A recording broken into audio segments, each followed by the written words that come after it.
আসসালামু আলাইকুম ওরহমতুল্লাহি ওয়াবারকাতুহু। সারা বিশ্বের নর নারী বাবা মা ভাই বোনেরা প্রত্যেককে আমি সালাম জানাইলাম। আসসালামু আলাইকুম ওরহমতুল্লাহি ওয়াবারকাতুহু। আমরা প্রত্যেককে একটি সমস্যা, অনেকেরই বিভিন্ন রকমের সমস্যা রয়েছে। যেরকম অনেকেই আমরা মামলায় ভুগতেছি, কেজে ভুগতেছি, মিথ্যা মামলায় ভুগতেছি, কোনো রকম কোনো সুরাহা খুঁজে পাচ্ছি না। ইহার জন্য আল্লাহ তাবারক তাআলা আল কোরআন শামসুল মারিফ গ্রন্থে বর্ণিত আছে। উলামায়ে ইকরামগণ বলেছেন যে মহান আল্লাহ পাকের শপথ, যে ব্যক্তি 19 বার করে সূরা ফাতিহা পাঠ করবে, জালিম হাকিম বিচারকের সম্মুখে যাবে, জালিম হাকিম এবং বিচারক তাহার উপর অন্তত কমল হৃদয় হয়ে যাবে। বিচারক তাহার উপরে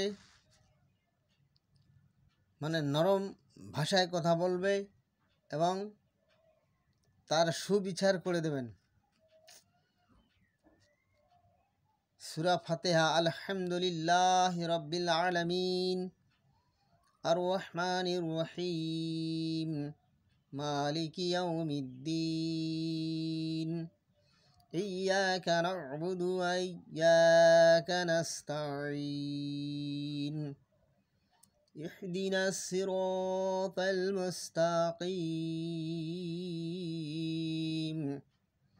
সিরাতাল্লাযীনা আন'আমতা আলাইহিম গায়রিল মাগদুবি আলাইহিম ওয়ালাদ-দাল্লিন।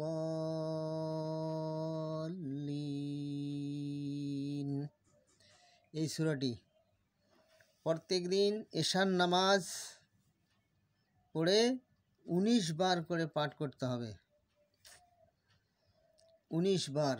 আর যদি কেউ মনে করে যে আমি ফজরের নামাজের পরেও পড়ব, তাহলে তাহারাও ওইবারেই 19 বার পড়তে হবে। 19 বার, রাত্রিবেলা 19 বার। এভাবে পাঠ করুন। আল্লাহ তাবারক তাআলার কাছে হাত তুলে মুনাজাত করুন। যত বড় কঠিন মামলা মোকদ্দমা হোক না কেন, 2 থেকে 3 ডেট পার হবে না। আপনাদের প্রত্যেককে আল্লাহ তাবারক তাআলা মামলা মোকদ্দমার থেকে হেফাজত করবেন। তার সাথে সাথে আরও বলছেন, বিভিন্ন রকমের সমস্যার থেকেও আল্লাহ হেফাজত করবে এবং রুজি রিজেকের বরকত হবে, আয় উন্নতি বাড়বে, মান ইজ্জত বাড়বে। প্রত্যেককে তাকে দেখলে সালাম ঠুকবে। আল্লাহ আল ফাতিহা সূরার মধ্যে এই গুণাগুণ দিয়েছেন, তো সেটা আমল করতে বলেছেন। এটা আমল করতে হবে।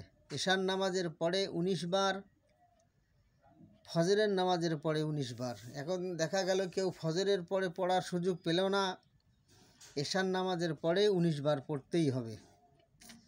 এইভাবে আপনারা পড়ুন।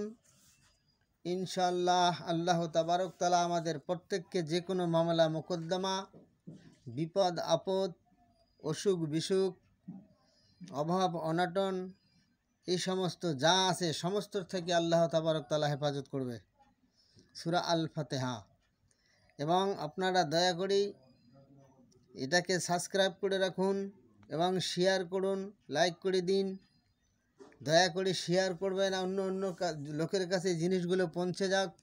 যারা বিপদে মগ্ন হয়েছে এরা বিপদ থেকে উদ্ধার পেয়ে যাক।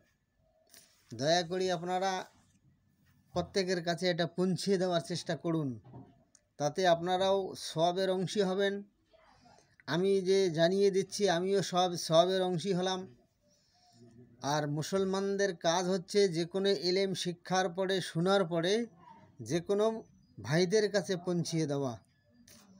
দিলে কি হবে, আমি উপকৃত হব, আরও 10 জন উপকৃত হবে। বাকি 10 জন উপকৃত হলে আপনিও নিরাশ হবেন না, আপনারও উপকৃত আল্লাহ তাবারক তাআলা করে দেবেন। এই জন্য দয়া করে ভিডিওটাকে সাবস্ক্রাইব করে রাখুন এবং শেয়ার করুন, প্রত্যেকের কাছে পৌঁছিয়ে দিন। তারপরেও যদি আপনাদের কিছু রকম কোনো জানার সমস্যা থাকে তাহলে আমার সঙ্গে যোগাযোগ করুন।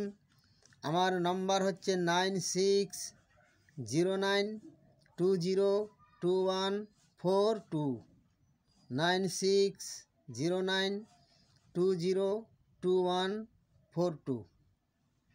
এটায় যোগাযোগ করুন। আরও অন্যরকম কোনো সমস্যা থাকলেও সেটা আমি সমাধান করে দেবো ইনশাআল্লাহ। আল্লাহ চাহেতু কোনো রকম সমস্যা থাকবে না, আল্লাহ সমাধান করার তৌফিক দেবে। দয়া করে আপনারা এটা আমল করার চেষ্টা করুন। আমল করলে মানুষ বুজুর্গ হয়, আল্লাহর ওলি হয়। আর যদি আমল না করা হয় তো অন্তর মানুষের মরে যায়, তাজা থাকে না। এই জন্য যে কোনো আমল করিলে অন্তর তাজা থাকবে এবং তরতাজা থাকবে। তাই আমলের মাধ্যমে আল্লাহ মানুষকে ওলি বানিয়ে দেন। সমস্ত রকম ধরনের সমস্যার থেকে আল্লাহ বান্দাকে হেফাজত করেন, কোনো রকম কোনো সমস্যা থাকবে না। আল্লাহ তাবারক তাআলা বলেছেন আল ফাতিহা সূরা, আলহামদুলিল্লাহি রাব্বিল আলামিন যে সূরাটি বলা হয়, এই সূরাটি আমরা প্রত্যেককে আমল করার চেষ্টা করি। আমিন।